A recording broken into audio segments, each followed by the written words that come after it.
जी, आपका कोई question previous lecture से?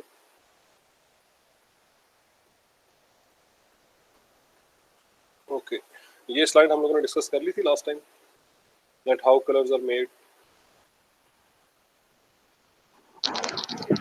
सर ये भी करनी थी। ओके, सर ये भी करनी है। बिल्कुल सही है। तो इसके अंदर थोड़ा सा मैं इसको ड्रॉ करके एक्सप्लेन कर देता हूँ। नॉर्मली जो हम कोई ग्रे स्केल इमेज देखते हैं, that grey scale image is actually a two-dimensional image, while the colored image, although it appears to be a two-dimensional, मतलब हमें जो color image नजर आ रहा था that was two-dimensional, but actually it is a three-dimensional image.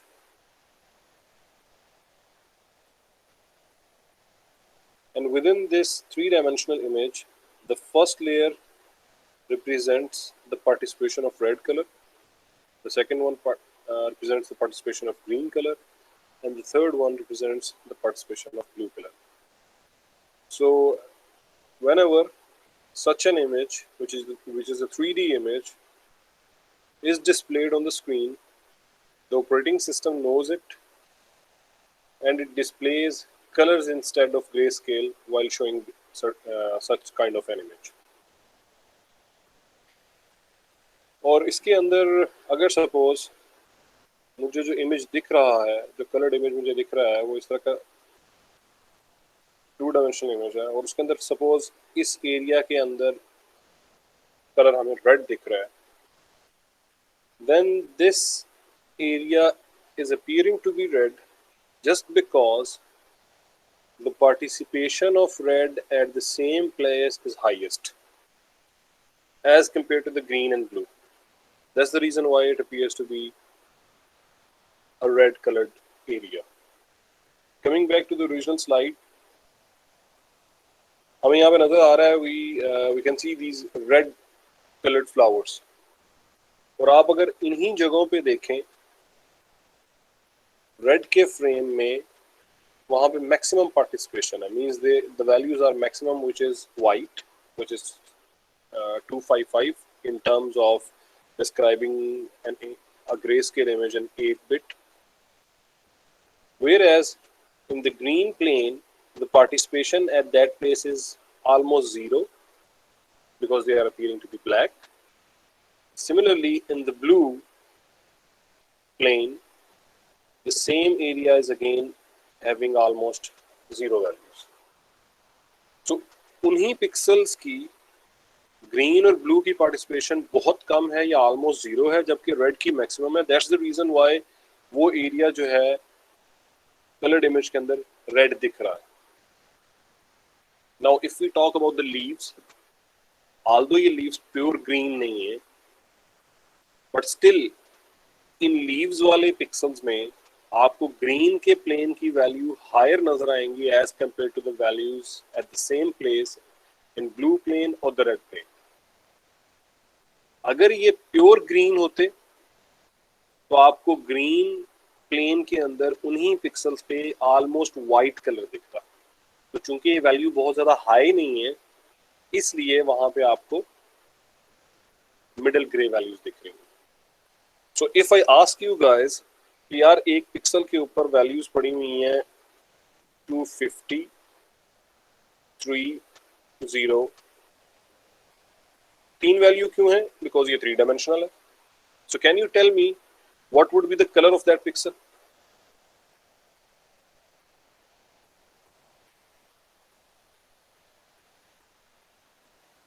Sir जो जिसका 250 होगा मतलब जो कोड होगा वही मतलब ज्यादा शो होगा. बिल्कुल, वो रेड का है. तो वो रेड का है, तो ये पिक्सल जो है जिसकी ये वैल्यूज होंगी वो रेड दिखेगा. सिमिलरली अगर मैं कोई एक और पिक्सल वैल्यू यहाँ पे लिख देता हूँ जिसके अंदर सपोज 255, 3 है, ये कैसा दिखेगा?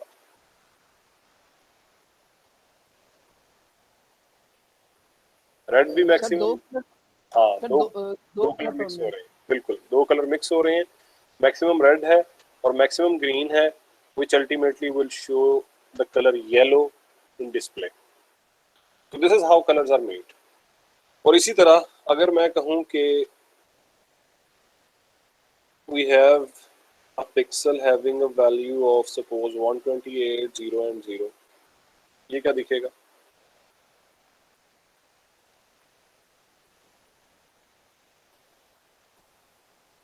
सर ये 128 है।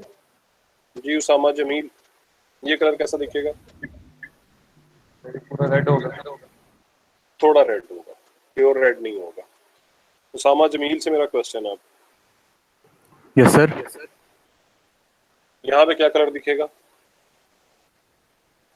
सर सेकंड वाला ग्रीन होता है तो वो ग्रीन कलर शो होगा। बिल्कुल प्योर ग्रीन होगा, बिकॉज वैल्यू बड़ी हाई है, 255 है, तो प्योर ग्रीन होगा। तो इस तरह यू कैन इमेजिन कि हमारे पास अगर हम सपोज 0 से 255 की रेंज में बात करते हैं तो कितने कलर्स की कम्बिनेशन बन सकते हैं?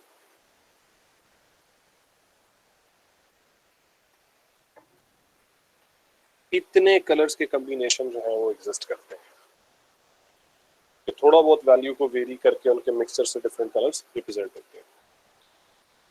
Okay, coming back to the main slide, the point I was trying to make here was that a colored image, although it seems a two-dimensional image to us, but actually it is a three-dimensional image having three planes. Every plane has got the participation of its respective color. Red का plane red की participation को show करता है, similarly green and similarly blue. Coloured image के अंदर finally क्या colours नजर आएंगे, किन पिक्सल्स के कौन से कलर नजर आएंगे, दैट डिपेंड्स कि उस पिक्सल पर रेड, ग्रीन और ब्लू की पार्टिसिपेशन क्या है। The second point, the second most important point is, अगर आप इन प्लेन्स को इंडिविजुअली दिखाएंगे, इंडिविजुअली डिस्प्ले करेंगे, they will still look grey scale. Individual plane आप जब भी डिस्प्ले पे लेके आएंगे, that would look a grey scale image. So you can also see a white colour in the colored image.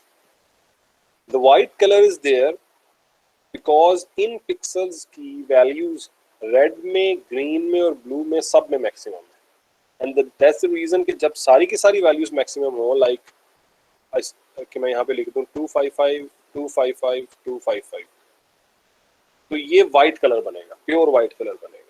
Similarly जो जगह आपको बिल्कुल ब्लैक नजर आ रही है, it is because of very low values और 0 0 0। और जो ब्लू स्वेटर है, जो जैकेट है, ये ब्लू क्यों दिख रही है? क्योंकि आप नोट कर सकते हैं ब्लू के प्लेन में उनकी वैल्यूज हायर है as compare to the green and blue, but since it is not a pure blue coat, that's why we can see that there is some participation by the red and as well as green, but blue is more than their participation. That's the reason why it looks more bluish. तो इस तरह different colour combination से हमारे पास मजीद colours generate होते हैं। Any question? Sir ये जो मतलब रेड, ब्लू और जो ग्रीन है सर, इसकी जो रेंज होगी वैल्यूज की, वो तीनों कलर्स की 0 से 255 तक होगी? जी हाँ, फिलहाल जो हम बातचीत कर रहे हैं इनकी सबकी रेंज जो है 0 से 255 तक होगी। जब हम कलर का चैप्टर पढ़ेंगे तब मैं आपको नई रेंजेस भी बताऊंगा। फिलहाल यस, और ये यस इसलिए है बिकॉज हर इंडिविजुअल ग्रे लेवल प्लेन जो है मेरे पास, मैंने आपको समझा दिया हुआ है, वो 0 से 255 तक होगा अगर वो 8 बिट इमेज है। तो यहाँ तक yes, the answer is yes. Okay, coming to our next topic, which is about image acquisition. We can see how sensors are made up. We can see in the first diagram कि हमारे पास incident energy falls on a sensor. We have a specific filter. इस filter का काम ये होता है कि आप इसके थ्रू बाकी वेवलेंथ्स को रोक सकें, बाकी डिफरेंट रेंजेस को रोक सकें। और हमारे बहुत सारे मोबाइल के कैमरास के अंदर इंफ्रारेड का फिल्टर नहीं लगा होता, आईआर फिल्टर नहीं लगा होता, इसलिए जब कभी आप अपने मोबाइल का कैमरा ऑन करें और किसी टीवी या किसी भी रिमोट कंट्रोल को उस कैमरे के थ्रू देखें, आप बटन प्रेस करेंगे तो आपको लाइट जलती हुई नजर आएगी, जिसको हम नेकेड आई से वैसे नहीं देख सकते। वैसे हमें कोई चीज़, कोई रे, कोई पॉइंट जो है वो रिमोट कंट्रोल से निकलता हुआ नज़र नहीं आता। लेकिन जब हम उसी रिमोट के बटन को प्रेस करके कैमरा से देखें तो हमें वो लाइट नज़र आती है, बिकॉज मोस्टली कैमरास के अंदर आईआर का फिल्टर नहीं लगा होता है, and it converts that energy into pixel values and it shows us that image. उसके बाद जो दूसरी चीज़ है, जो सबसे अहम चीज़ है, that is a sensing material.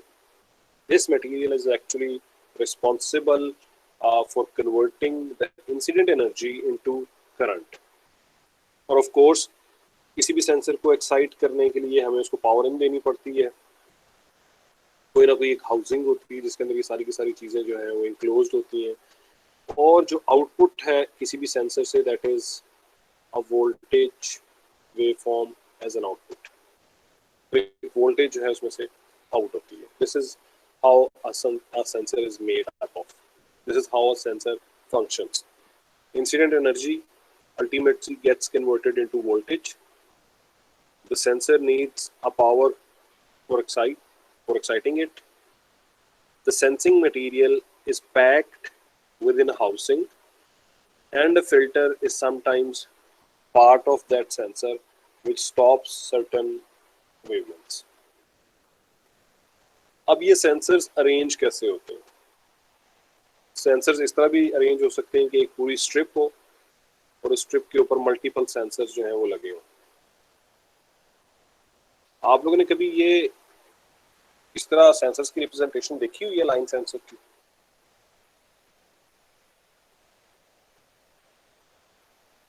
No sir. किसी ने स्कैनर नहीं यूज किया कभी? स्कैनर कभी पिक्चर नहीं लेता, वो स्कैन करता सर सिर्फ उसका डिफ्लेक्शन के जरिए। उसके अंदर लाइन सेंसर लगा होता है। वो लाइन सेंसर होता है जो एक साइड से स्टार्ट होता है और पूरे का पूरा स्कैन करके एक साइड से दूसरे एंड तक चले जाता है। तो चूंकि एक स्ट्रिप लगी हुई है तो वो पूरे के पूरा मूव करती है, तब जाके वो पूरा इमेज बनता है। वो स्कैन करती है तब जाके इमेज बनता है। तो इसका मतलब ये हुआ कि अगर कोई एक ट्रे हो जिसके अंदर कोई पेज आपने इस तरह प्लेस किया हुआ है, तो लाइन सेंसर जो है वो एक टाइम पे सिर्फ एक ही चीज देख सकता है। फिर उसके बाद वो मूव करता जाता है and it reaches to the other and.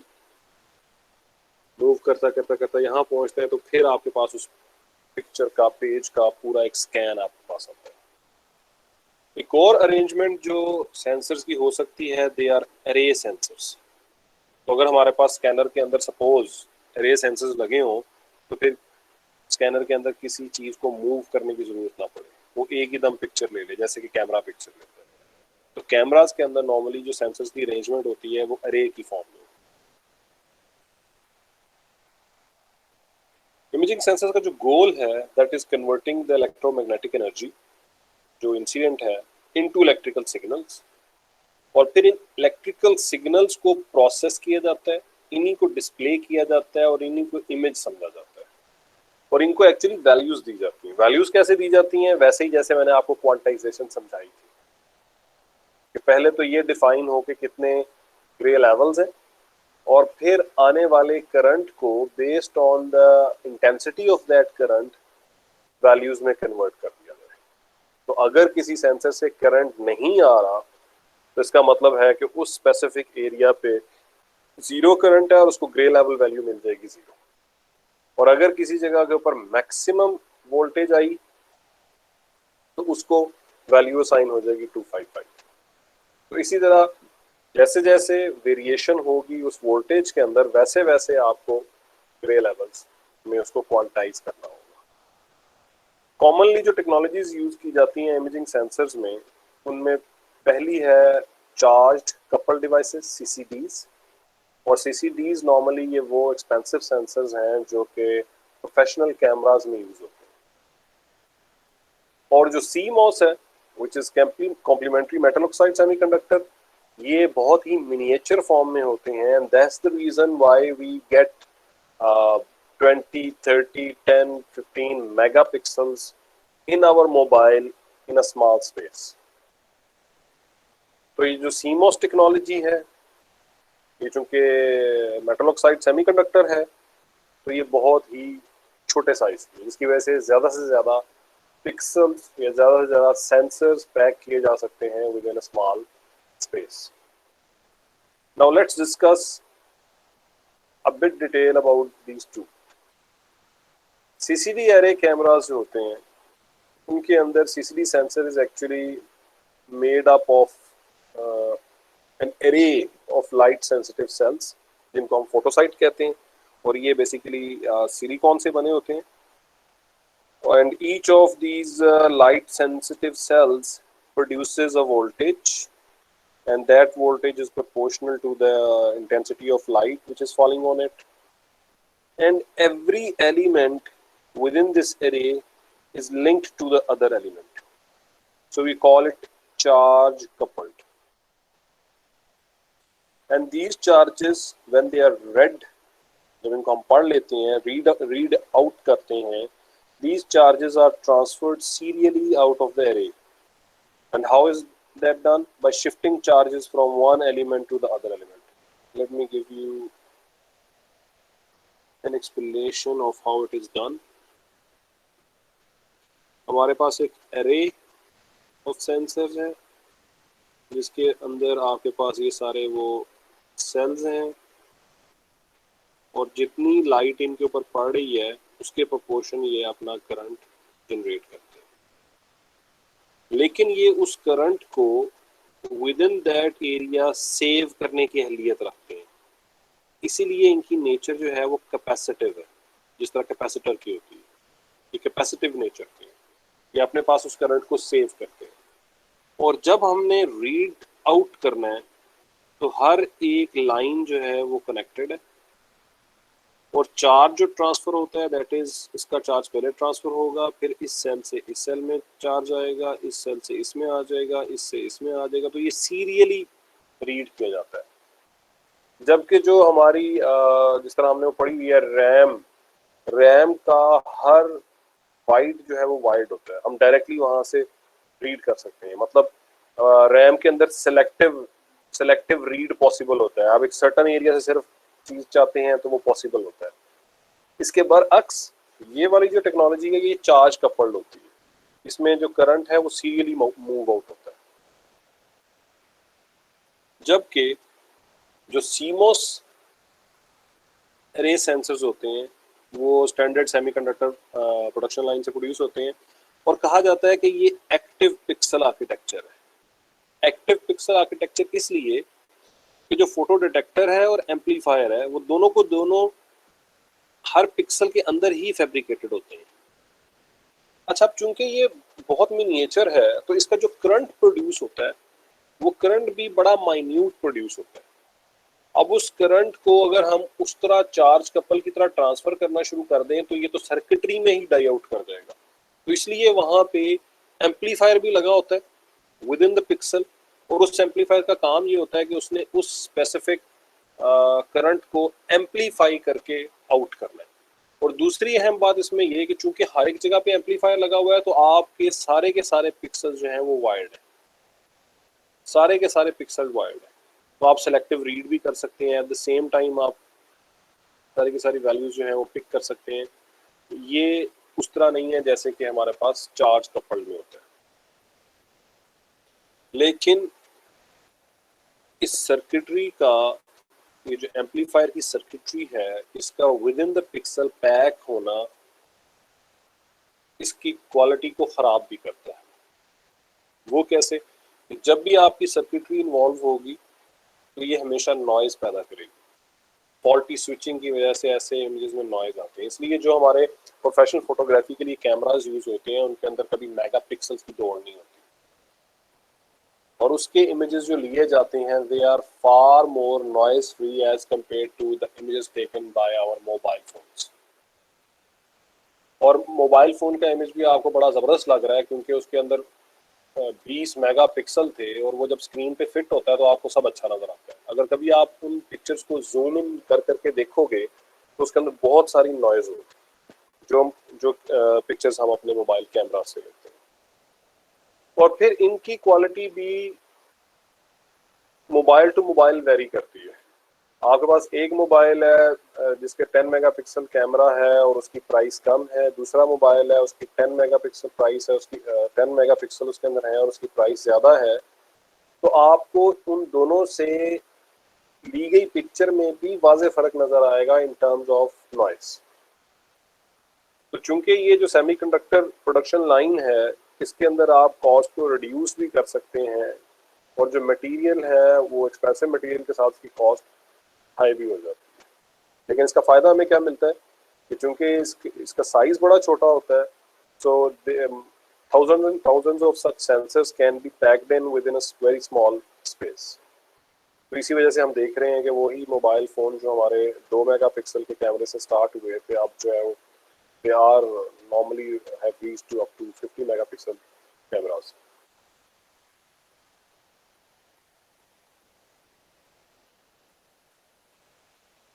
Okay, a side-by-side comparison of both the technologies. On the left column we have the details about CCD sensors, and on the right side we have details about the CMOS sensors. So CCD sensors are actually specialized fabrication techniques, so therefore it is an expensive technology. On the other side, CMOS is a very cheap technology. CCD sensor, a single sensor is of large size, whereas a CMOS sensor is of a very small size. A CCD sensor requires higher power, it consumes more power, and it consumes more power because of its capacitive architecture, क्योंकि हमें उस current को फिर cell to cell move करवा के read out करना है, तो वो करंट ज़्यादा यूज़ करता है। On the other side, CMOS is a low power consumption sensor. In CCD, we always have to read out the whole image, क्योंकि वन बाय वन सीरियली पूरे का पूरा इमेज रीड करेंगे, जबकि CMOS के अंदर सिलेक्टिव एरिया को भी आप रीड कर सकते हैं बिकॉज आपका हर पिक्सल जो है वो वाइड है। और दूसरी बात जो इसके अंदर ये है कि amplifier and additional circuitry can be fabricated inside each pixel. That is a good thing as well as a bad thing for this one. Good thing in a sense कि वो low power consumption करता है और उसी के अंदर हम amplifier भी उसी के अंदर फैब्रिकेट हो जाता है जो उस करंट को बढ़ाता है, लेकिन ये बाद में नॉइज का मौजूद भी बन जाता है। CCD कैमराज में रेजोल्यूशन जो है वो लिमिटेड होती है। क्यों लिमिटेड होती है? बिकॉज सेंसर का साइज बड़ा है। You can not always pack more and more sensors within the same space, जबकि यहाँ पे टेक्नोलॉजी इस किस्म की है that higher resolutions are possible, you can have more sensors in lesser space.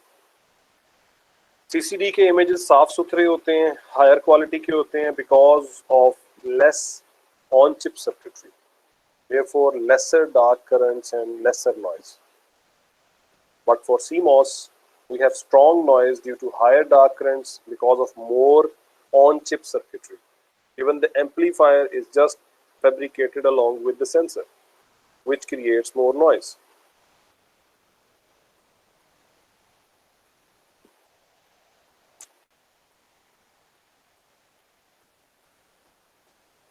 आप लोग अपने रजिस्ट्रेशन नंबर्स टाइप करते हैं attendance.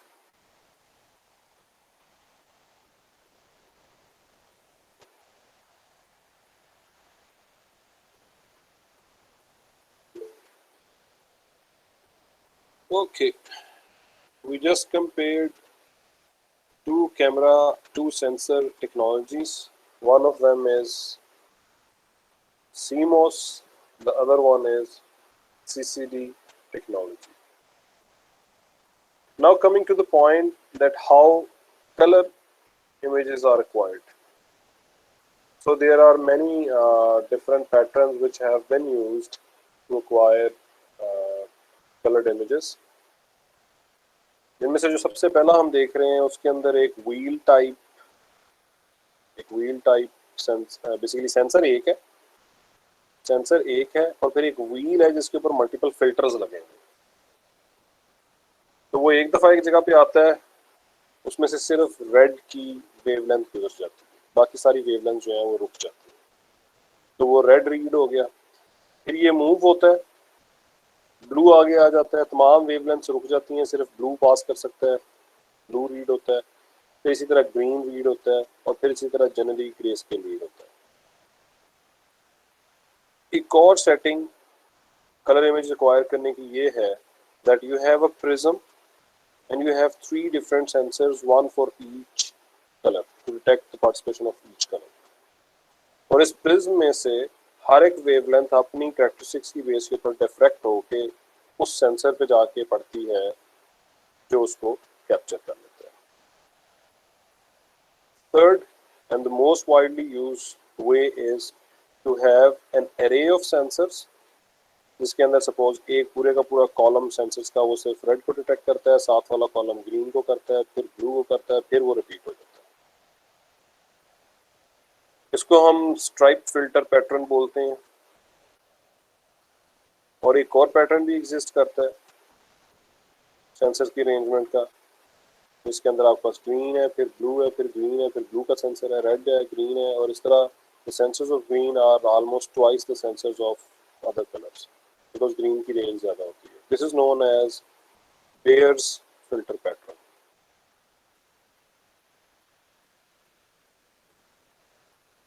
And then there was another effort made. Foveon X3 imager के नाम से एक सेंसर आया था, which didn't capture the market as much as it was expected. इस सेंसर के अंदर 3 लेयर्स थी CMOS सेंसर्स की,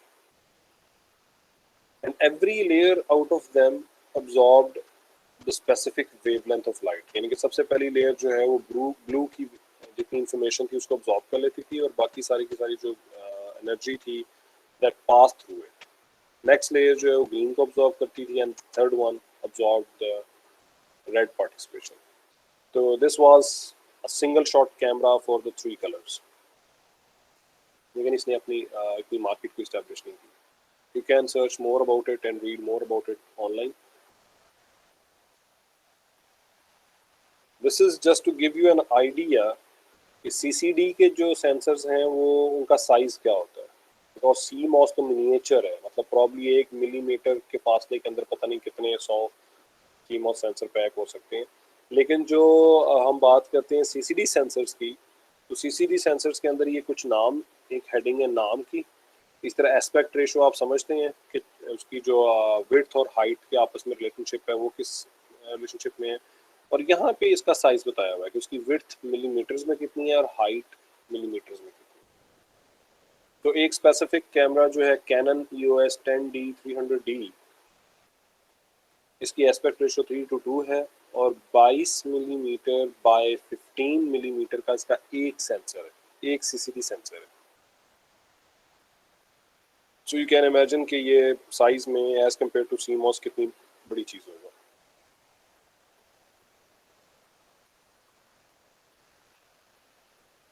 Okay, so with this we have completed our discussion about how we capture images and color images.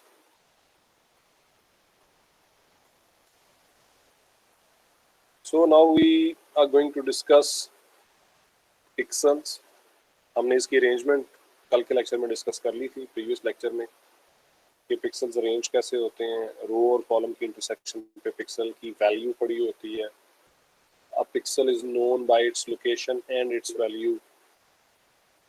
So here in this image we can see, in this slide we can see an image, और इस image के अंदर जो image का जितना हिस्सा दिखाया जा रहा है वो 5 रोज और 7 कॉलम्स पे मुश्तमिल है, और उन डिफरेंट पिक्सल्स के ऊपर डिफरेंट ग्रे लेवल वैल्यूज पड़ी हुई है। अब अगर हम इनमें से किसी भी एक पिक्सल की बात कर लें, लाइक 218 जिसको सर्कल किया गया है, if this is our current pixel, then the neighborhood of this pixel is known by all those pixels which surround it. तो ये 218 अगर कोई वैल्यू है पिक्सल की और मैं ये कहूँ कि इस पिक्सल्स की नेबरहुड क्या है, तो इसकी नेबरहुड के अंदर इसके इर्द गिर्द के तमाम पिक्सल। इसकी इमीडिएट नेबरहुड क्या है, उसको हम 3x3 नेबरहुड बोलते हैं। यानी कि उसके 3x3 क्यों? Because it gets composed of 3 rows and 3 columns, and these are actually the pixel which are immediate neighbors of this pixel. इस पिक्सल से आगे वाला पिक्सल, इससे पीछे वाला पिक्सल, इससे ऊपर वाला पिक्सल, इससे नीचे वाला पिक्सल और डायगोनल पे पड़े हुए पिक्सल्स। तो ये सारी की सारी इसकी नेबरहुड है। So the pixel surrounding a given pixel is actually known as the neighborhood of pixel. Most neighborhoods used in image processing algorithms are actually small square arrays with an odd number of pixels. तो इसका मतलब ये हुआ कि आप इस neighborhood को बढ़ा भी सकते हैं। We can call के a 5x5 neighborhood of this pixel composed of 25 pixels, including itself. ये 5x5 नेबरहुड है। जो अंदर वाली नेबरहुड थी वो 3x3 की नेबरहुड थी, इसमें 9 पिक्सल्स थे in total. So this is what we call a pixel neighborhood and it's important. आपको याद हो कि हमने इंट्रोडक्शन के लेक्चर में डिस्कस किया था हाउ टू रिमूव नॉइज। वहाँ पे हमने बात की थी a pixel should look like its neighbors. Now we are clear what a neighborhood means. और उस वक्त हमने ये भी कहा था कि every pixel value should be replaced with the average of itself and its neighbors. अब कितने नेबर भाई, उसके अंदर आप नेबरहुड डिफाइन करते हैं। So if we call 3x3 neighbourhood, तो इसका मतलब ये हुआ कि हर पिक्सल की वैल्यू रिप्लेस कर दी जाएगी by taking the average of 9 pixels including itself. So this is why neighborhood is defined, because most of our algorithms, they use this information of neighborhood to do certain things.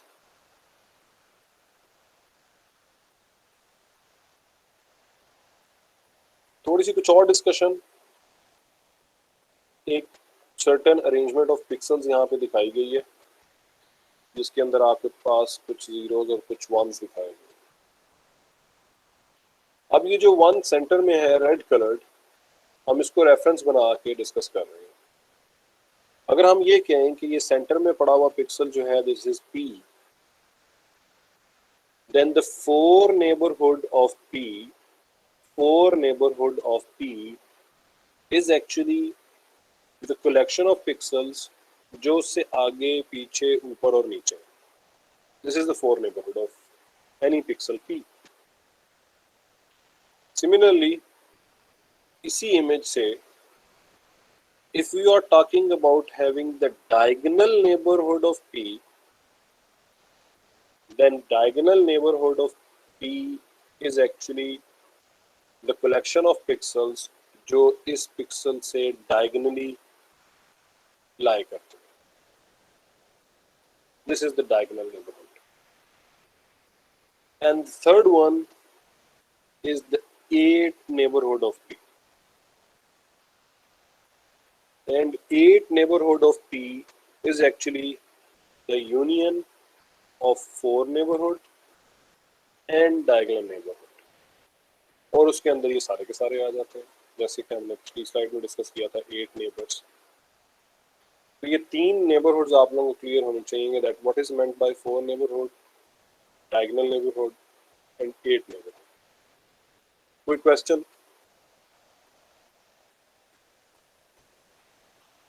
Okay. Connectivity. ये slides दूसरी slide से ज़्यादा बेहतर तौर पर मैं समझा सकता हूँ, जो मैंने नेट से ली थी वो मैं यहाँ पे ओपन कर लेता हूँ, वहाँ से आपको ये बात ज़्यादा बेहतर तौर पे समझ आ जाएगी।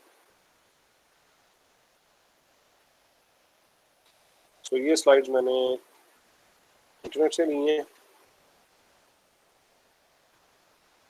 and it explains the basic relationship between pixels, and it was prepared by Paresh Kamble. तो लेट्स सी इसमें क्या पूछा। पहली एक बात जो शायद आपको कंफ्यूज करे, अव्वलन तो कंफ्यूज होना नहीं चाहिए बिकॉज हम प्रोग्रामिंग करते हैं तो हमें ऑलरेडी ये चीज़ का आइडिया है। आप लोगों ने कोऑर्डिनेट सिस्टम किसी ज़माने में पढ़े थे, तो कोऑर्डिनेट यस सर पता। कोऑर्डिनेट सिस्टम में ये लोकेशन है जो कि 0 0 है, इस तरफ आपका x इंक्रीज होता था और इस तरफ आपका y इंक्रीज, तो वो तो आपको याद होगा। लेकिन जब भी हमने मैट्रिसेस पढ़े हैं तो मैट्रिसेस के अंदर हमेशा रो नंबर इस तरफ इंक्रीज हुई है और कॉलम नंबर इस तरफ इंक्रीज हुआ है। सो अगर तो आप इन चीज़ों से वाकिफ़ हैं और आप इससे परेशान नहीं हैं तो देयर इज़ नो प्रॉब्लम। तो किसी भी इमेज के अंदर नीचे की तरफ को उसकी रो नंबर्स बढ़ती हैं और साइड वाइज उसके कॉलम नंबर बढ़ते हैं। और ये अरेंजमेंट पिक्सल्स की हमने एक और स्लाइड में पिछले लेक्चर में देखी थी, जिसमें जो 0th रो है और 0th कॉलम है that is the first row and first column. लेकिन चूंकि मैटलैब के अंदर हमें ये आसानी है कि उसके इंडेक्सेस 1 से स्टार्ट होते हैं तो हमें ये 0 को मैनेज करने की जरूरत नहीं पड़ती। नाउ लेट्स डिस्कस के how do we define neighbourhood generally. So let's suppose we have a value 2 और इसके कुछ नेबर्स हैं जो मैं लिख रहा हूँ।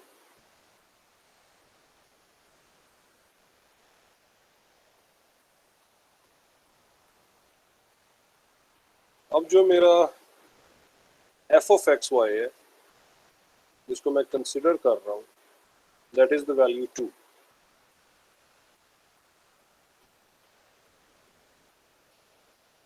अब ये जो 2 है ये मुझे नजर आ रहा है इस छोटे से इमेज के अंदर सेकंड रो और सेकंड कॉलम पे पड़ा हुआ है।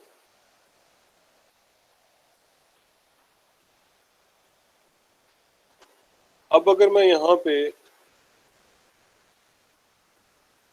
f of x y की टर्म में पिक्सल्स को अरेंज करना चाहूँ तो यही इमेज जो है वो कुछ यूं लिखा जाएगा f of x y minus 1। ये बात समझ में आई है कि क्यों -1 हुआ है?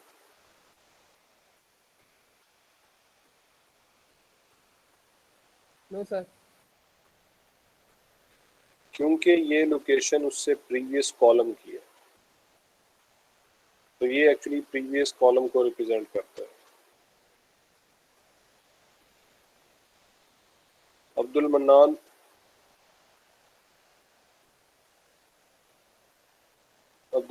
है,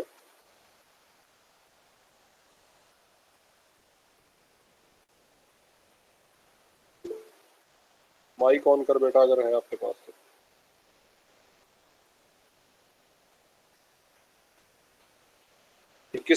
किस पिक्सल वैल्यू को ये रिप्रेजेंट कर रहा है अब्दुल मन्नान? ये f of x y minus 1 ऊपर पड़े हुए किन पिक्सल वैल्यूज को रिप्रेजेंट कर रहा है?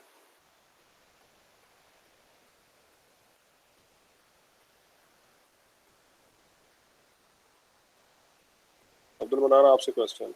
हमजा आप इसका आंसर दें।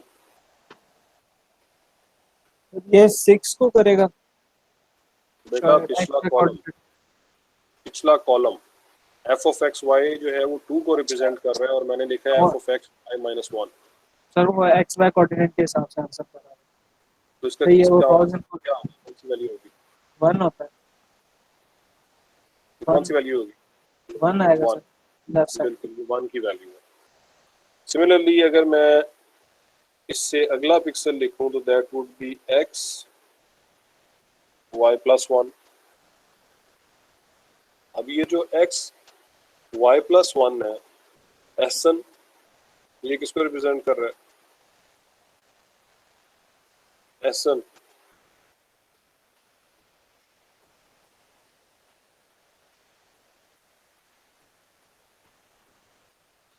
Sn जी सर 4।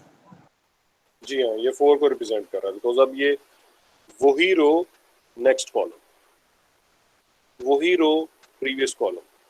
सिमिलरली मैं सारी की सारी लोकेशंस यहाँ पे लिख सकता हूँ कि f of x minus 1 y, ये अब किसको रिप्रेजेंट कर रहा होगा?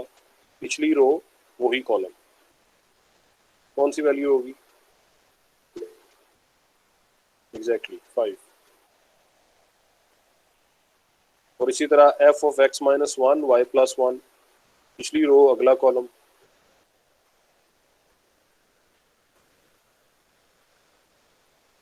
ये किसको रिप्रेजेंट कर रहा होगा? 3 को। और इसी तरह f of x minus 1 y minus 1,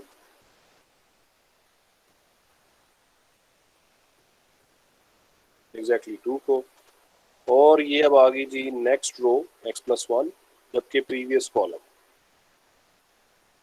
f of x plus 1 next row वही column, x plus 1 next row next column.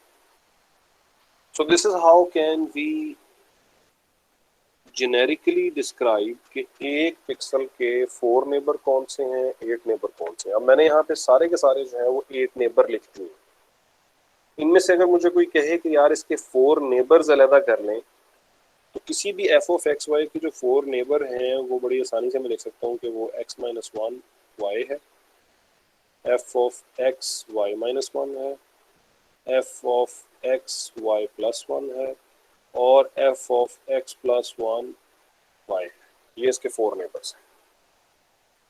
कोई इतराज तो नहीं है इस पर? इस पिक्सल से आगे वाला पिक्सल, पीछे वाला पिक्सल, ऊपर वाला पिक्सल और नीचे वाला पिक्सल। सर ये कोई पैटर्न है कि मतलब कि एक कॉलम से सिर्फ उठाएंगे कि वैसे भी रैंडमली भी मतलब कि यहाँ फर्स्ट रो में से भी उठा सकते हैं 2 5 3? देखो बेटा, पहले तो मैं ये बात कर रहा था कि नेबरहुड है कौन सी, फिर मैं नेबरहुड को डिस्क्राइब कर रहा हूँ in terms of generic terms.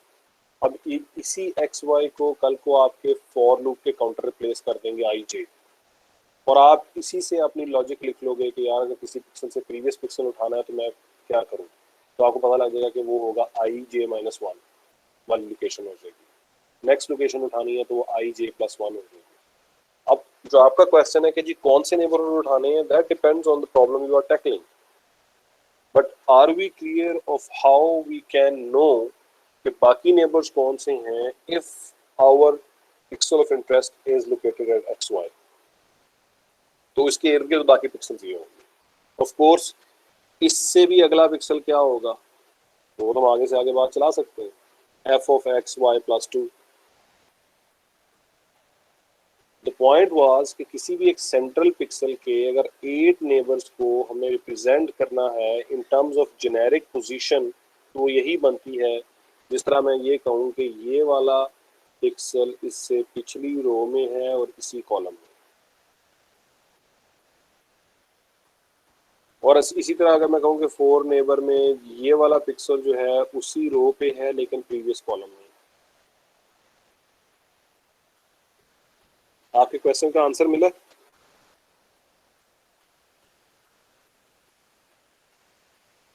Yes sir, मिल गया। ठीक हो गया। Coming back, a pixel P which is colored in red at a certain coordinate xy has got 4 horizontal and vertical neighbors, and we know that these 4 horizontal and vertical neighbors are actually known as 4 neighbors of a pixel।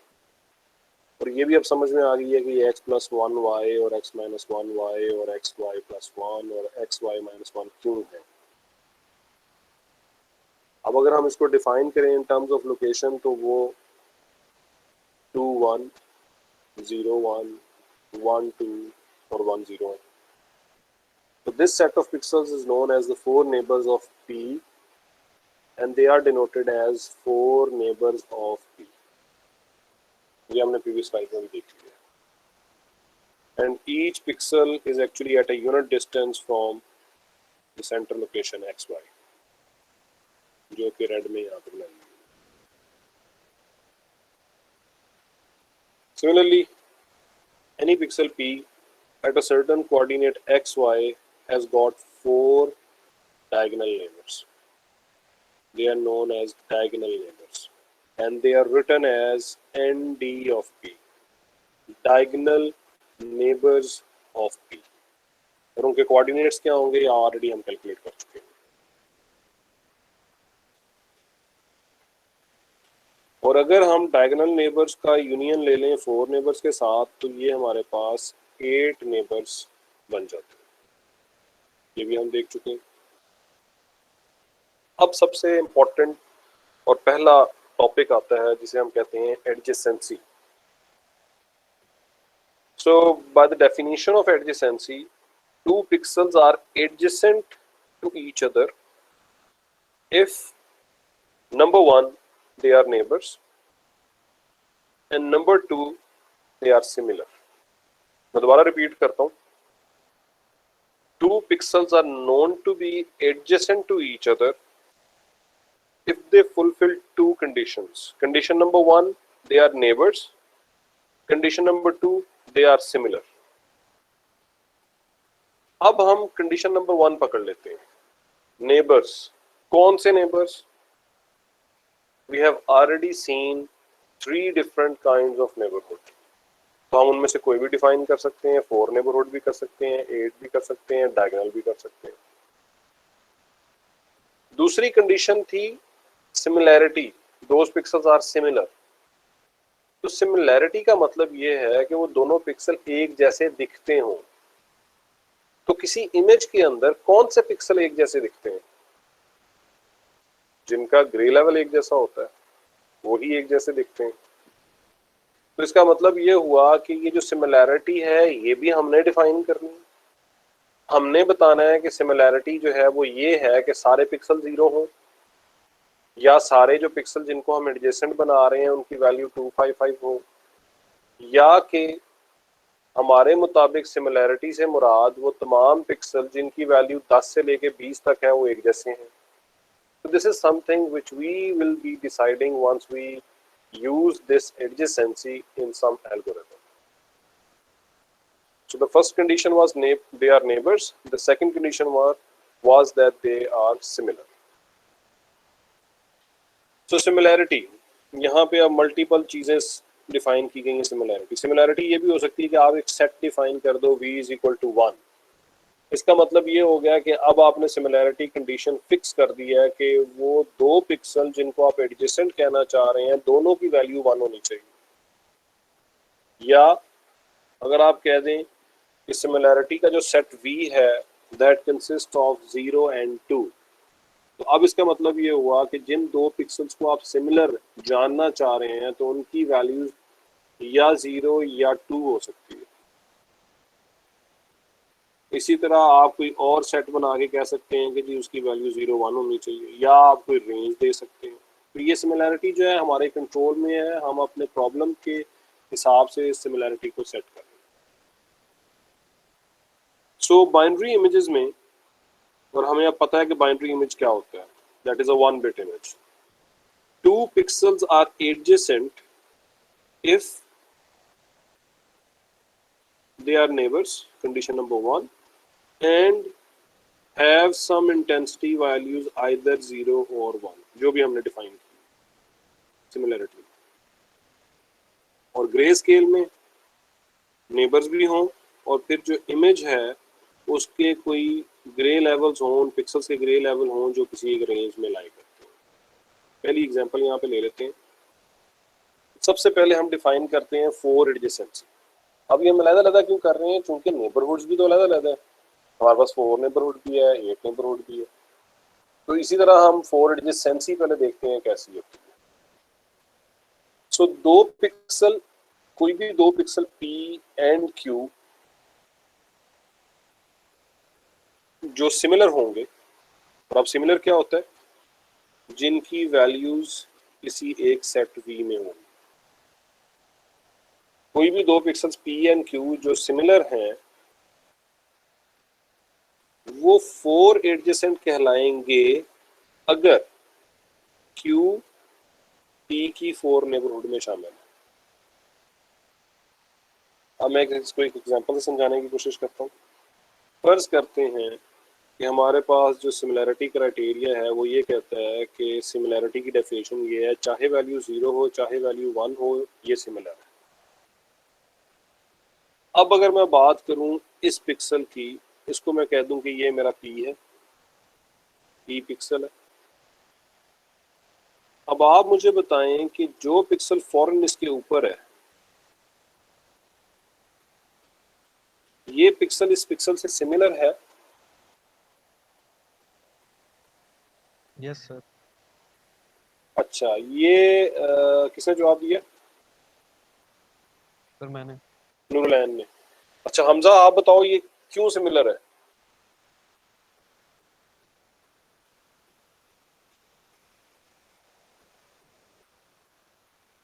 Hamza, yes sir. ये क्यों similar है? Sir ये value same है शायद इस वजह से।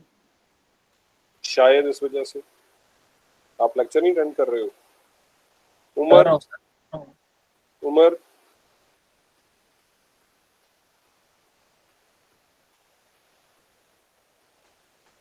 Yes sir, sir ये नेबर में है इसलिए। सिमिलैरिटी के लिए नेबरहुड होती है बेटा। उसामा, उसामा,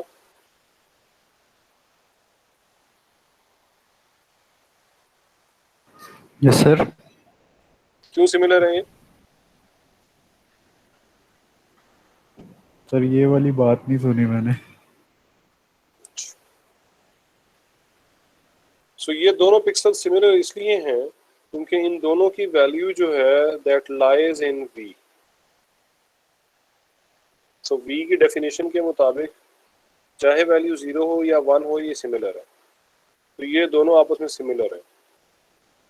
अब दूसरी कंडीशन क्या थी? ये आपस में 4 नेबर भी हों। उसामा से मेरा क्वेश्चन है कि क्या ये दोनों आपस में 4 नेबर हैं? येलो वाला 1 और रेड वाला 1। उसामा, यस। ये दोनों पिक्सल आपस में 4 नेबर हैं? सर डायगोनल वाले 4 नेबर्स होते हैं ना, जो डायगोनली होते हैं इसके, ये नहीं है नहीं मेरे बेटा, ख्याल से। नहीं बेटा, 4 नेबर्स जो होते हैं वो ऊपर वाला, नीचे वाला और साइड वाइज होते हैं। जो डायगोनल वाले होते हैं वो डायगोनल नेबर होते ओह सॉरी सर। हैं जी। सो इसका मतलब ये हुआ कि ये येलो वाला 1 और रेड वाला 1 ये दोनों आपस में 4 एडजेसेंट हो गए क्योंकि ये दोनों शर्तों पे पूरा उतर गए।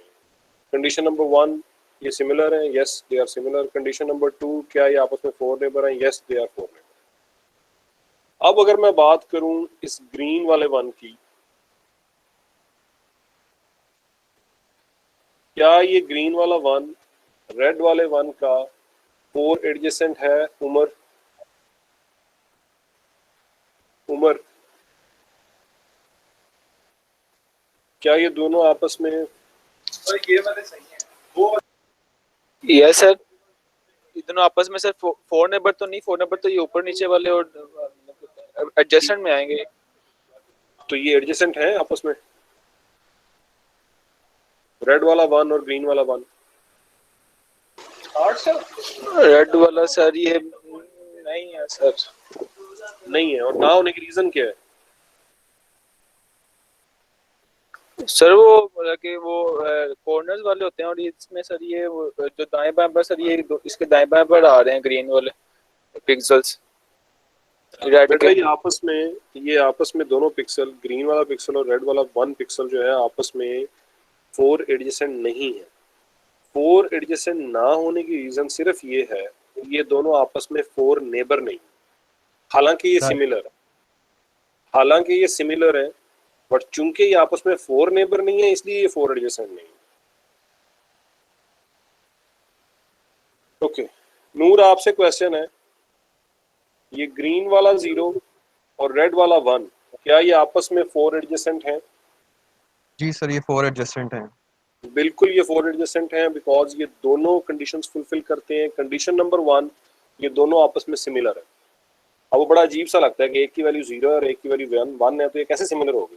ये इसलिए सिमिलर हैं कि ऊपर जो क्राइटेरिया डिफाइन किया गया है V, उसमें इनको सिमिलर कहा गया, इसलिए ये आपस में 4 एडजेसेंट हैं, क्योंकि ये 4 नेबर भी हैं। तो ये दोनों कंडीशन फुलफिल कर रहे हैं, सिमिलैरिटी वाली भी और 4 नेबरहुड वाली भी, इसलिए ये आपस में 4 एडजेसेंट हैं।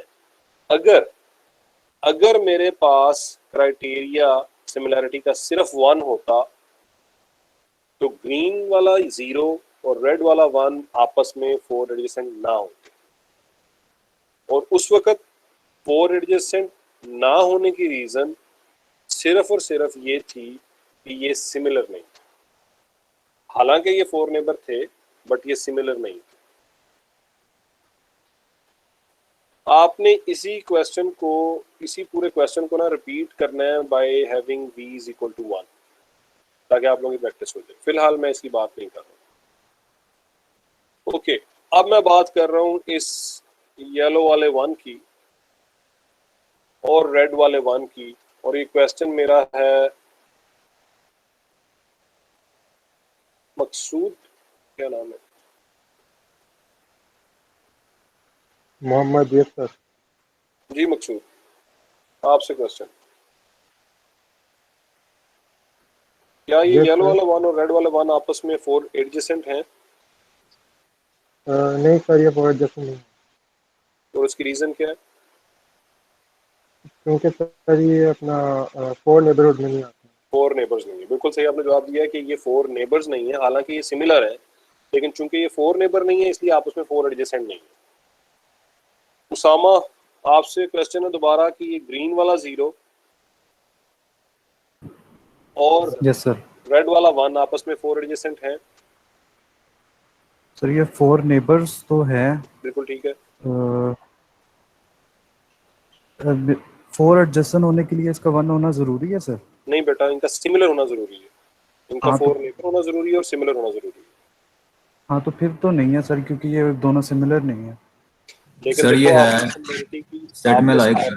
हाँ, आपने सिमिलैरिटी का क्राइटेरिया जो यहाँ पे डिफाइन किया हुआ था उसमें आपने कहा हुआ है कि चाहे 0 या 1 हो तो ये सिमिलर है। हाँ ठीक है, मैं सर ये 1 के हिसाब से कह रहा था, नहीं, सॉरी। मैंने उसको क्रॉस इसीलिए लगा दिया था बेटा, ताकि आपको फिर तो है सर, वो ठीक हो गया। नेबर है तो उसका एडजेसेंट सही भी है। होगा क्योंकि उसमें उसामा like नेक्स्ट बताओ, उसामा नेक्स्ट बताओ, येलो वाला 1 और रेड वाला 1, नो सर ये नहीं है, बिकॉज क्योंकि ये नेबर ही नहीं है।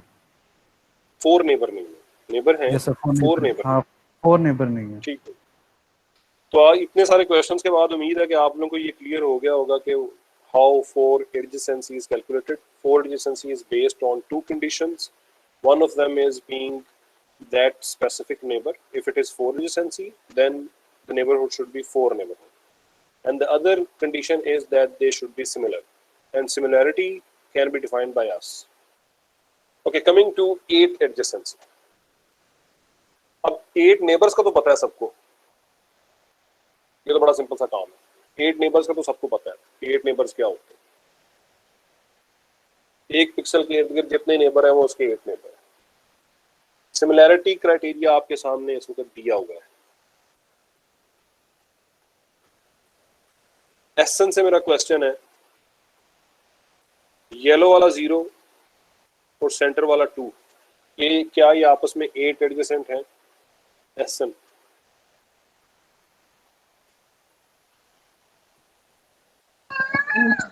No sir. क्यों बेटा? रीजन?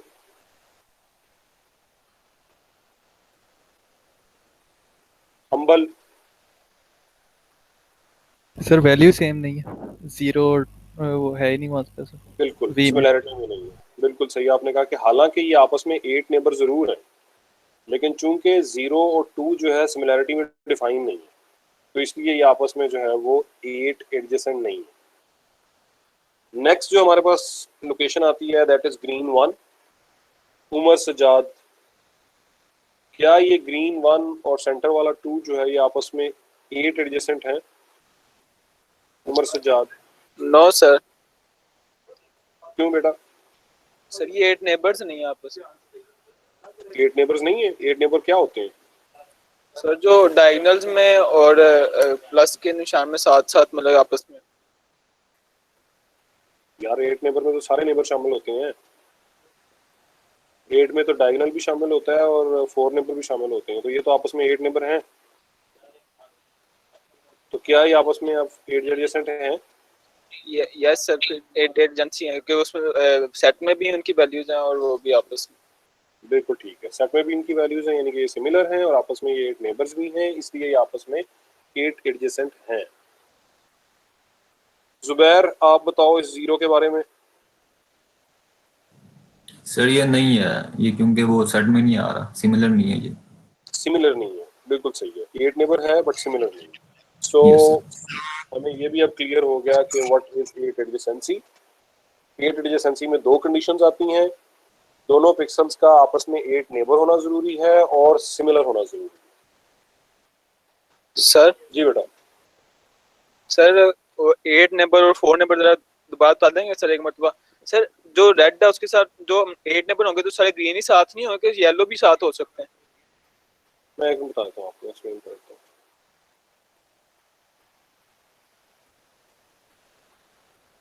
देखो जब भी हम कोई पिक्सल लिखते हैं ना, सपोज मैं यहाँ पे 2 लिखता हूँ, अब 1 6 5 4 ये कोई भी वैल्यूज हो सकती है, लेकिन ये जो लोकेशन है ना 1 5 6 और 4 की, ये 2 के 4 नेबर है।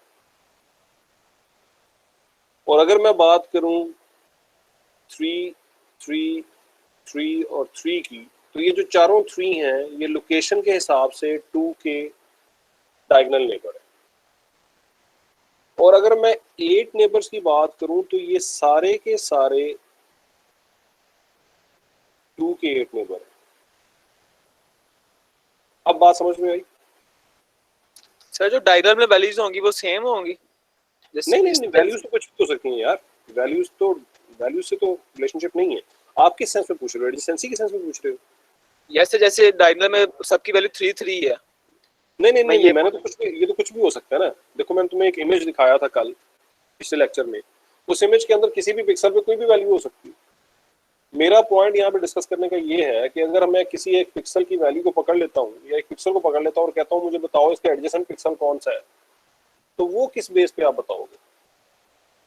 मिसाल के तौर पे मेरे पास एक बाइनरी, जी जी जी पूछो। इसे कंटिन्यूअस थोड़ी डिस्टर्ब किया, आप पूछ लो। सर मैं कहना चाह रहा था कि ये जो मतलब जो पिक्सेल्स हैं जैसे रेड ग्रीन ब्लू तीनों में से कुछ भी हो सकते हैं। ये तो मैंने सिर्फ कलर कोड इसलिए किए हैं ताकि मैं आसानी से आपको बोल दूं कि यार ये रेड वाला को बताओ, ये येलो वाले का बताओ, ये ग्रीन वाले का बताओ। तो इसका मतलब ये नहीं कि उन पिक्सेल्स के कलर्स हैं, ये तो आसानी के लिए उनको नाम दे दिए, उनको रंग दे दिए। इमेज जो पड़ा होता है, इमेज के अंदर तो सारे के सारे डिफरेंट वैल्यूज होती हैं, कोई भी पिक्सल वैल्यू हो सकती है। अगर सपोज एक 8 बिट इमेज है तो उसके अंदर पिक्सेल्स की वैल्यू जो है 0 से 255 कोई भी हो सकती है, that depends on the scene. तो ये उससे कता नजर और चीज मैं आपको समझा रहा हूँ। अब फर्ज करते हैं, मैं आपको एक और तरह से समझाता हूँ। फर्ज करते हैं कि हमारे पास एक बाइनरी इमेज है। अब बाइनरी इमेज तो आपको पता है ना क्या है, क्या होता है? इसमें सिर्फ 2 बिट्स होते हैं। हाँ, सिर्फ 2 वैल्यूज हो सकती हैं। उसको 1 One बिट bit. हम कहते हैं और उसकी 2 वैल्यूज हो सकती हैं। तो मिसाल के तौर पे हमारे पास एक ऐसा इमेज है,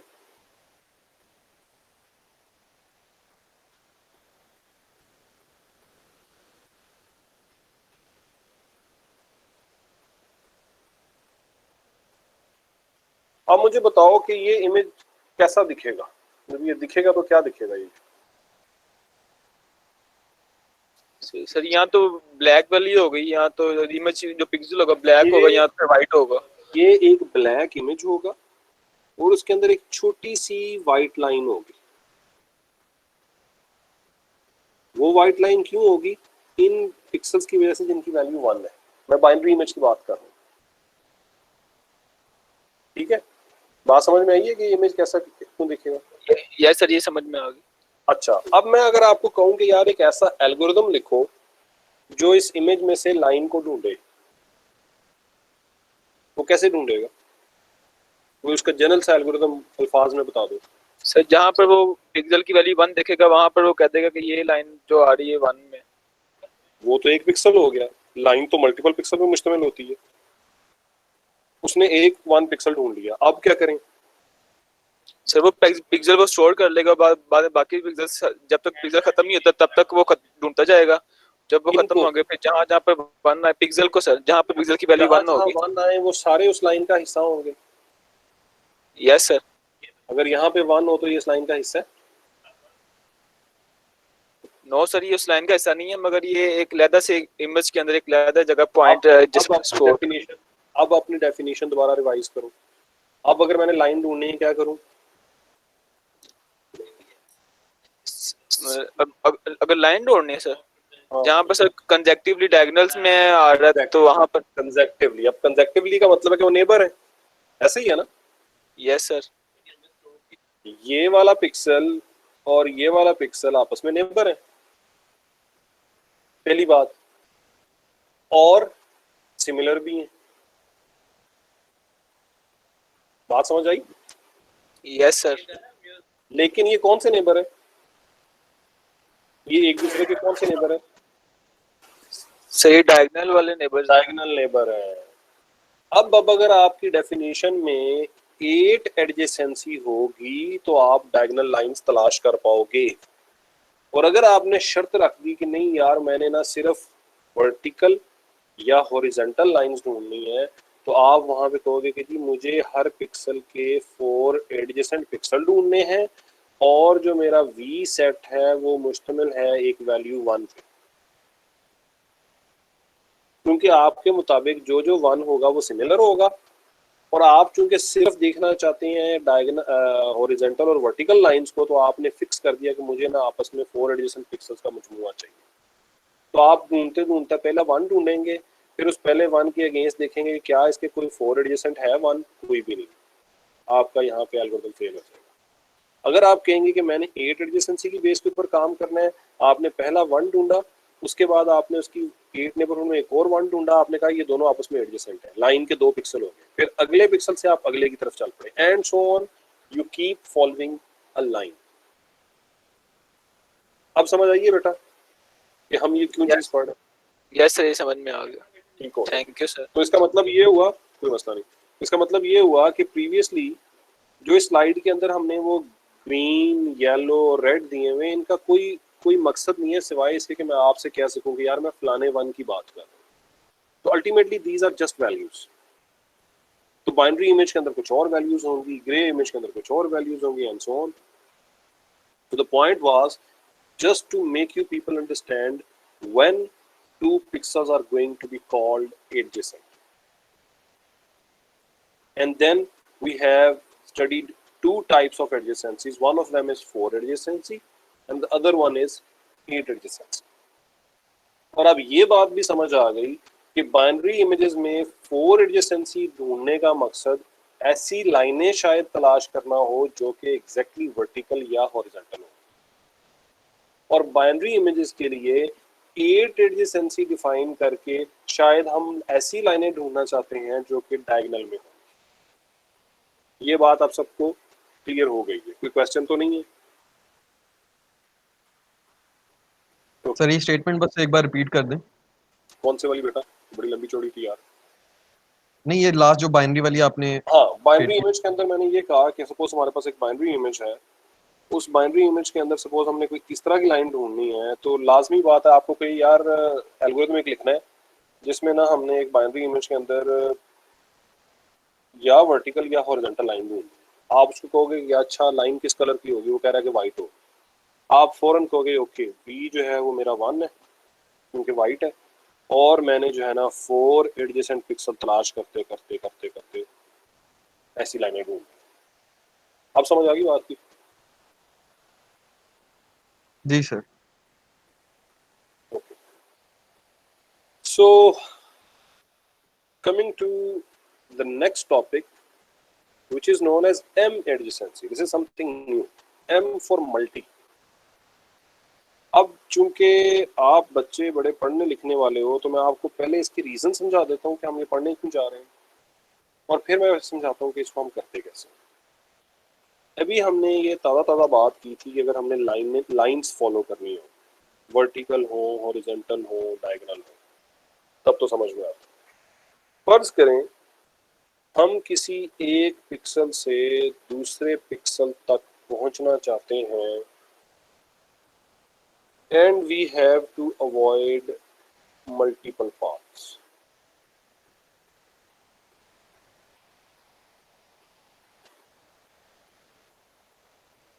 और हम चाहते हैं कि सिर्फ हम एक ही पाथ फॉलो करें, दो ना करें।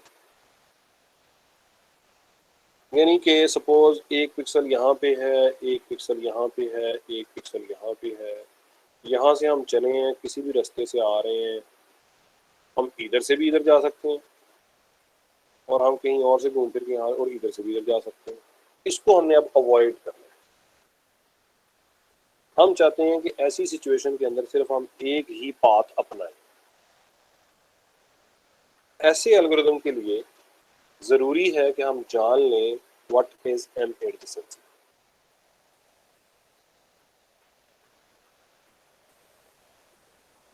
सो two pixels P and Q, उनको हम M एडजेसेंट कहेंगे। नंबर 1, अगर उनकी वैल्यूज V में से हैं, ये तो अब समझ आ गया इसका क्या मतलब है कि वो सिमिलर है। नंबर 2, अगर तो वो आपस में 4 नेबर हैं तो वो बाय डिफॉल्ट M एडजेसेंट हो गए। अब आप मुझे बताओ कि जौन से पिक्सल्स आपस में सिमिलर होते हैं और 4 नेबर भी होते हैं, वो कौन से एडजेसेंट होते हैं? 4 एडजेसेंट होते हैं। एग्जैक्टली। तो इसका मतलब ये हो गया कि 4 एडजेसेंट तो बाय डिफॉल्ट M एडजेसेंट बन गया। यानी कि जौन से दो पिक्सल आपस में 4 एडजेसेंट है ना, वो बाय डिफॉल्ट M एडजेसेंट भी है। अगर वो दो पिक्सल आपस में 4 नेबर नहीं है तो फिर कौन से नेबर होंगे? डायगोनल होंगे। साफ सी बात है कि एक पिक्सल अगर दूसरे पिक्सल का 4 नेबर नहीं है तो फिर लाजमी बात है कि वो डायगोनल होगा। तो हम आ गए कंडीशन नंबर 2 पे। अगर वो दोनों पिक्सल आपस में डायगोनल हैं तो फिर हमने अब एक चीज और देखी। वो क्या चीज है? दोनों पिक्सल्स की 4 नेबरहुड का इंटरसेक्शन। मैं रिपीट करता हूं, दोनों पिक्सल्स जिनका आप आपस में रिलेशनशिप कंफर्म कर रहे हैं, उन दोनों पिक्सल्स की 4 नेबरहुड का इंटरसेक्शन। मतलब ऐसे पिक्सल जो दोनों पिक्सल्स की 4 नेबरहुड में लाई करते हो, उन पिक्सल्स को V में से नहीं होना चाहिए। मैं दोबारा रिपीट करता हूं। हमने कहा कि कोई भी 4 एडजेसेंट पिक्सल्स आपस में by default M adjacent pixel होंगे। अगर वो आपस में 4 नेबर नहीं है तो लाजमी बात है कि वो डायगोनल नेबर होंगे। अगर वो डायगोनल नेबर हैं तो फिर हमने उन दोनों पिक्सल के वो वाले नेबर ढूंढने हैं जो कॉमन है, वो वाले 4 नेबर ढूंढने हैं जो कॉमन, और वो वाले 4 नेबर उन जैसे नहीं होने चाहिए। मतलब कि V में से नहीं होने चाहिए। अब हम एक एग्जांपल सॉल्व करते हैं जिससे आपको चीजें समझ में आए। हमारे पास इस वक्त जो सेट है सिमिलैरिटी के लिए जो हमने डिफाइन किया हुआ वो है 1, और मैंने एहतियातन पिक्सल्स के साथ, मैंने नहीं बल्कि इस प्रेश काम्बले ने इन पिक्सल्स के साथ ABC लिख दिया है ताकि हम उस रेफरेंस से बात कर सकें। ये थोड़ी सी स्लाइड इसमें शिफ्ट हुई नजर आ रही है। A बेटा यहाँ पे है, B यहाँ पे है और C यहाँ पे। इसको इस तरह पढ़ लीजिएगा। ये मोबाइल पे शायद कोई रेजोल्यूशन का इशू है कि ये रो पूरी की पूरी आगे एक स्टेप शिफ्ट हो गई। अब आप लोग इसको जो है ना यूं पढ़ेंगे कि यहाँ पे A है, यहाँ पे B पिक्सल है, C है, यहाँ पे D है, E है, F है, G है, H है और I है। ठीक हो गया? अच्छा, मैं अब आपसे क्वेश्चन पूछता हूँ कि क्या पिक्सल B फॉर बॉक्स और E फॉर एग ये आपस में M एडजेसेंट हैं? यस। जुबैर, क्यों भाई? सर ये हैं क्योंकि ये सिमिलर भी हैं और उसमें नाइबर भी हैं। 4 नेबर भी, तो चूंकि ये 4 नेबर है तो ये 4 एडजेसेंट हो गए, तो जब ये 4 एडजेसेंट हो गए तो बाय डिफॉल्ट m एडजेसेंट भी हो गए। अब मेरा क्वेश्चन है उसामा से कि पिक्सल A और पिक्सल E फॉर एलिफेंट, क्या ये आपस में m एडजेसेंट है? सर ये 4 एडजेसेंट तो नहीं है, बिल्कुल सही है, क्योंकि वो उसके सेट में से नहीं है। बिल्कुल सही है। एम एडजेसेंट के लिए सर हमने इसका इंटरसेक्शन देखना पड़ता है ना 4 नेबर्स का। लेकिन बेटा आप एक चीज पे गौर नहीं कर रहे हो, ये क्या सिमिलर है आपस में? नो सर, तो फिर तो बात ही खत्म होगी, हमने देखना तो ही नहीं ये है फिर फिर। एम एडजेसेंट भी नहीं होंगे, हैं? फिर ये एम एडजेसेंट नहीं होंगे। बिल्कुल सही कहा, ये आपस में m एडजेसेंट नहीं होंगे। और इस वक्त इनकी m एडजेसेंसी ना होने की सबसे बुनियादी रीजन ये है कि आपस में सिमिलर नहीं है, तो हम इनको देखेंगे भी नहीं। तो मैं इसका आप लोगों की आसानी के लिए ना यहाँ पे नंबर दोबारा लिख देता हूँ ताकि आप लोगों को कंफ्यूजन ना लगे। 0 Yes, sir. 1 0 0 0 1। अच्छा ठीक हो गया। अब मेरा क्वेश्चन है मकसूद से कि C और E, C फॉर कैट और E for elephant, yes sir, ये डायगोनल है और ये इसमें भी है सिमिलर भी। पहली बात तो ये कि ये डायगोनल नेबर है, सिमिलर Yes, भी हैं। अब आ गई हमारी कंडीशन नंबर 2, ये C और E, C और E के कौन से दो नेबर हैं जो आपस में मुश्तरक हैं?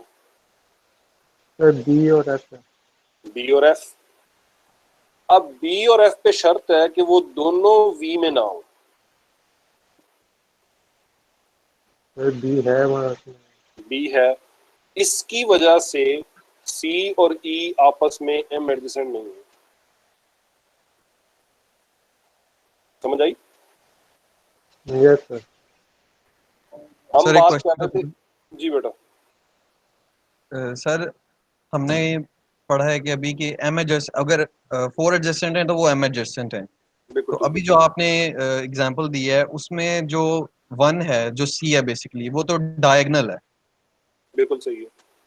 तो हम ये कह सकते हैं कि अगर फर्ज करें डायगोनल है तो एम एडजेसेंट जरूर है, कि ऐसा हम नहीं कह सकते। नहीं नहीं नहीं नहीं नहीं नहीं नहीं नहीं, डायगोनल है तो फिर हमारी कंडीशन नंबर 2 है, ये जिसके ऊपर मैं अभी मार्कर से लाइन लगा रहा हूँ, फिर हमारी कंडीशन नंबर 2 टेस्ट होगी। ठीक हो, ठीक हो गया। अब हम बात करते हैं E और F की। हम्बल, E और F। Yes sir. E और सर F इनके सर ये 4 एडजेसेंट्स हैं पर इसकी वैल्यू सेम नहीं है। एग्जैक्टली, तो ये आपस में m एडजेसेंट नहीं है। ठीक हो गया। अब फहद मुझे E और I की बताएगा। फहद, सर ये डायगोनल है, ठीक है, और ठीक हो गया। ये क्या इन कहते हैं, इनके कॉमन 4 नेबर कौन कौन है? Common common 4 neighbour. Sir common तो सर होगा बी और सर आई। ना यार, E और I की तो बात हो रही है। E और I तो 2 पिक्सल है, जी सर। I फॉर इंडिया और E फॉर इंग्लैंड, इनकी बात कर रहा हूँ। E और I जो हैं ये तो 2 पिक्सल है। अब इनके जो कॉमन 4 नेबर हैं वो कौन से हैं? सर ई और आई दोनों के हाँ, 4 नेबर सर, ई के तो 4 नेबर सर एफ डी हैं और बी हैं और एच हैं, और सर तो जो आई के हैं एफ और एच। हाँ, तो इनके कॉमन कौन से हुए दोनों के? एफ और एच होंगे। F और H। अब F और H पे कंडीशन है कि वो दोनों की वैल्यू जो है V में ना हो। सर एफ और एच फिर दोनों ही मतलब नहीं है वी में। नहीं है, तो इसलिए E और I आपस में M एडजेसेंट है।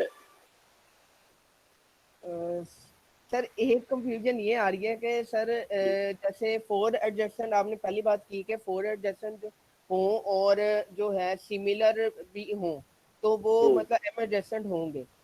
तो सर देखो आपने गलत बात की है ना। आपने कहा कि 4 एडजेसेंट हो और सिमिलर भी हो, तो 4 एडजेसेंट हुए कब थे वो? जब वो सिमिलर थे। देखो ना, आपने 4 एडजेसेंट लफ्ज बोला ना, तो 4 एडजेसेंसी के अंदर तो सिमिलैरिटी भी है और 4 नेबरहुड भी है। तो 4 एडजेसेंट हो इतना कह देना काफी है, तो वो m एडजेसेंट भी है। ठीक है अब सर। आपका क्वेश्चन। और सर 8 जो मतलब जो डायगोनल होंगे तो सर वो भी m एडजेसेंट होंगे। देखो अब डायगोनल पे हम जा क्यों रहे हैं? जब 2 पिक्सल आपस में 4 नेबर नहीं होंगे तो फिर कौन सी नेबरहुड बचती है? 8 तो नहीं बचती ना। जी सर ठीक है। 8 में तो खुद 4 भी शामिल होता है। जी सर। तो अगर वो 4 नेबर नहीं होंगे तो फिर वो होंगे ही डायगोनल। जी सर। तो जब डायगोनल नेबर हो तो पहले देख लो क्या वो सिमिलर हैं।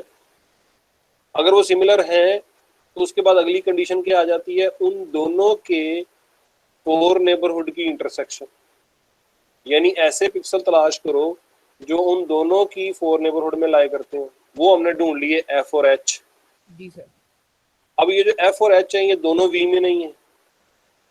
जी सर ठीक है। तो इसका मतलब है कि e और i आपस में m एडजेसेंट हैं। अच्छा ठीक हो गया सर, ठीक है। सही। जी अब सर, देखो ठीक जरा गौर करो, मैंने जो प्रीवियस स्लाइड पे एक लाइन बनाई थी मल्टीपल पाथ की। अब हमने यहाँ पे थोड़ी देर पहले कहा था कि C फॉर कैट और E फॉर एलिफेंट आपस में m एडजेसेंट नहीं है, यही कहा था ना। जी सर। वो क्यों नहीं है? कि देखो एक पाथ ये बन रहा है जी सर। और उसी तरफ जाने के लिए एक पाथ ये भी बन रहा है, जी सर। इसलिए ये नहीं हुआ। जबकि यहाँ पे सिर्फ एक ही पाथ बन रहा है, इसलिए ये m एडजेसेंट बन गया। कहानी समझ आई सबको? ठीक है सर, ठीक है। Yes sir. ठीक हो गया जी। आगे चलते हैं जी। ये वही पूरी एग्जांपल है। अच्छा ये बताओ कि B और C आपस में है m एडजेसेंट? B और C, जुबैर? सर ये तो 4 नेबर तो नहीं है, सिमिलर तो है। B और C आपस में 4 नेबर नहीं है?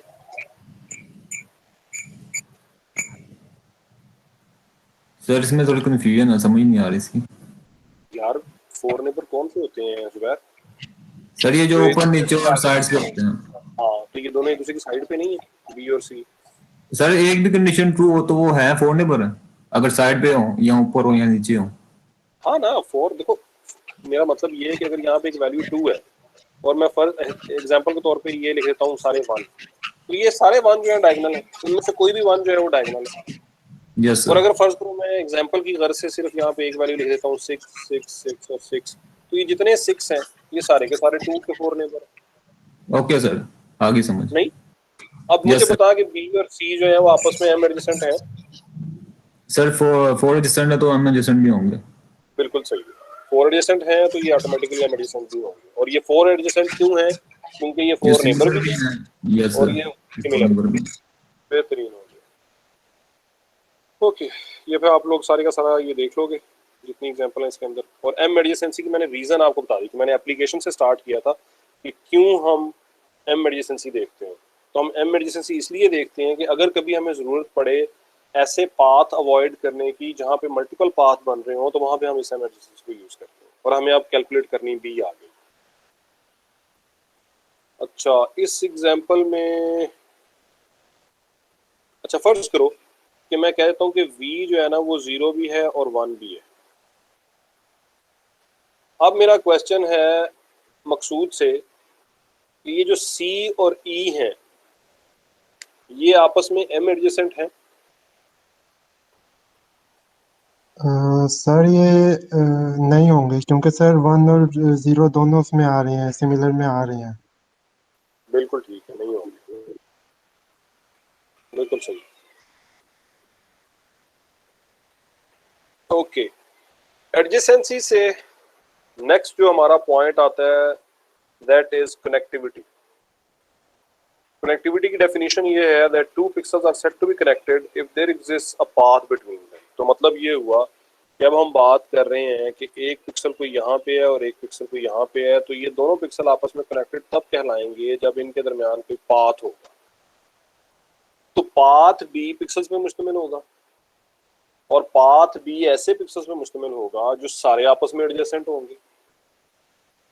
So let S present the subset of pixels. फर्ज करते हैं ये जो सबसेट ऑफ पिक्सल है जो आपस में कनेक्टेड है, जो एक लाइन फॉर्म कर रहा है, इसका नाम है एस।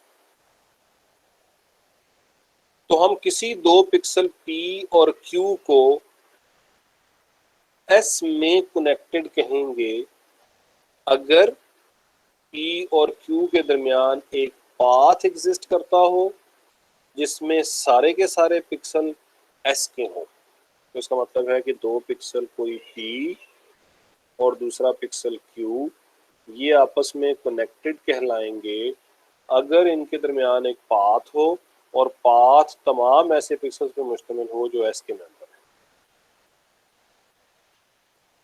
और किसी भी पिक्सल के लिए जो इस S के सेट में से है, दूसरे के साथ जो कनेक्शन होगा that will be called a connected component of S। अब इसकी एग्जांपल ले लेते हैं। अब पाथ के अंदर बहुत दफ़ा ऐसा होता है कि किसी इमेज के अंदर एक लूप बनी हो, इसको हम कहते हैं कि ये क्लोज्ड पाथ है। क्लोज्ड पाथ क्यों? इसका पहला पिक्सल और इसका आखिरी पिक्सल सेम है, यानी कि अगर स्टार्टिंग पिक्सल हमारे XY हैं जहाँ से स्टार्ट हो रहा है और एंडिंग पिक्सल हमारे सपोज S और T हैं और इनके दरमियान एक पाथ है, और अगर ऐसा हो कि इन दोनों की वैल्यूज जो हैं इसको हम x0 x0 y0 कहते हैं और इसको हम xn yn कहते हैं, आखिरी शुरू वाला। अगर ऐसा हो कि ये दोनों बराबर हो तो ये हमेशा एक क्लोज्ड पाथ हो। अब आप लोगों ने ये प्रैक्टिस करके आनी है।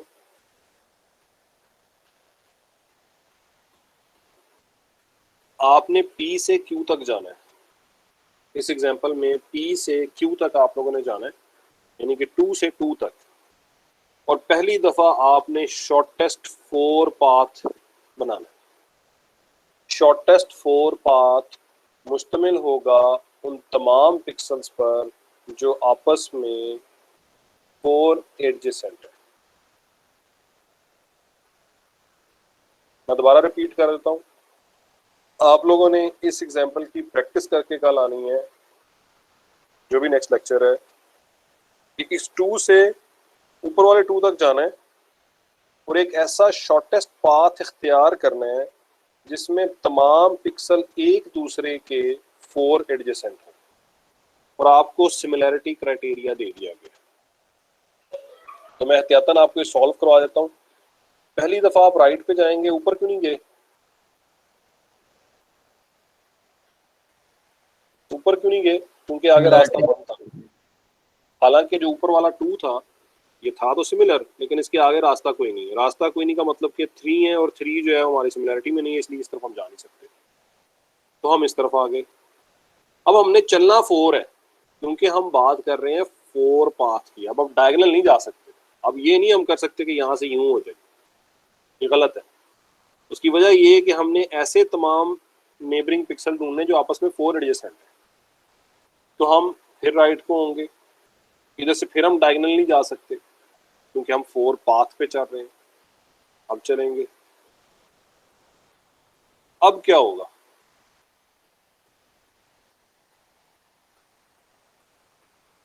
इसका आंसर क्या है? सर पहुंच ही नहीं सकते।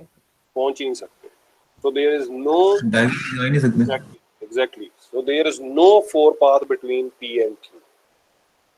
अब बेटा इसलिए आप लोगों ने इसी क्वेश्चन को सॉल्व करके आना है with 4 path, with 8 path and with M path. ये अब आप लोगों का टू डू है। ओके, अल्लाह हाफिज। असाइनमेंट मैंने अपलोड कर दी है, वो आप लोग उसको चेक कर लेना।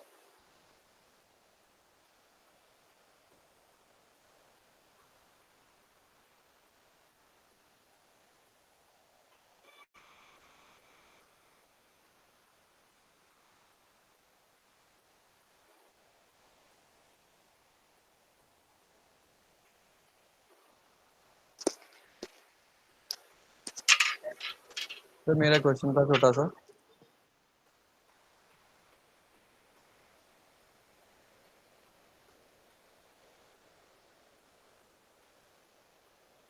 सर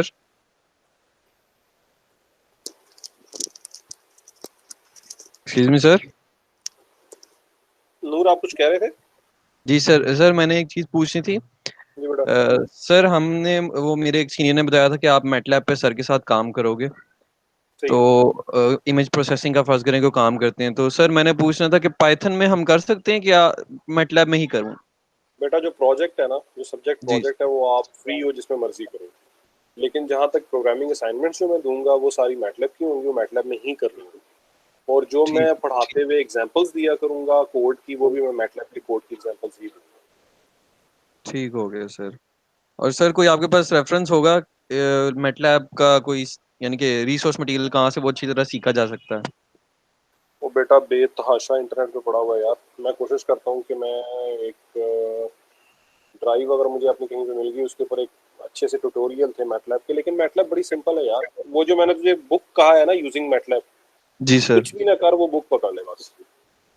ठीक हो गया सर। सिर्फ उस बुक को देखते जाओ, पहला चैप्टर उसका कर जाओ, तुम्हें मैटलैब चलानी आ जाए। चलें ठीक हो गया सर। और जज़ाकल्लाह। मैंने एक छोटा सा वो एक ट्यूटोरियल बना के डाला हुआ है तुम लोगों की क्लासरूम पे, जी सर वो देखा मैंने। बेसिक्स। हाँ, एक मैंने और बनाना है, अगर मैं आज बना सका या कल बना सकता हूँ, वो भी मैं भी अपलोड कर दूंगा। ठीक हो गया सर। ओके बेटा। ओके अल्लाह हाफिज़।